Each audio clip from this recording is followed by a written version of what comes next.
She built the fence on a Saturday while I was out of town. By the time I got home Sunday evening, it was already set in concrete. 6 feet of my property, gone, just like that. A brand new cedar fence sitting confidently on the wrong side of the legal boundary line like it had always been there. I walked the line, measured it myself. Then I called a licensed land surveyor first thing Monday morning. The survey results were exactly what I expected. Her fence encroached 6 feet, 2 inches onto my recorded property. Every post, concrete footing and all, sitting on land that belonged to me, documented, recorded, and insured under my deed since the day I purchased this property 9 years ago. I had the survey filed with the county the same week. Now here is where most people would send a letter demanding removal, file a complaint, get into a neighbor dispute that drags through months of back and forth while the fence stays exactly where it is. I did not do that. I pulled the county's zoning and setback regulations for our district. In our municipality, any permanent structure, including fencing, must maintain a minimum setback from the true recorded property line.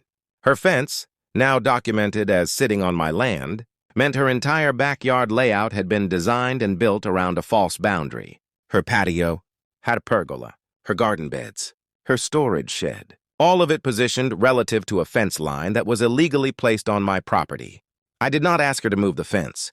I exercised my legal right to place survey markers at the true property line and filed a formal encroachment notice with the county, which triggered an automatic zoning compliance review of all structures within her yard.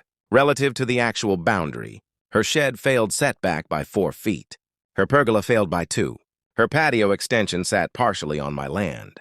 The county sent her the compliance notice. Not me, the county. She had 60 days to bring everything into compliance with the true property line, which meant dismantling the fence, relocating the shed, removing the pergola, and reducing the patio footprint.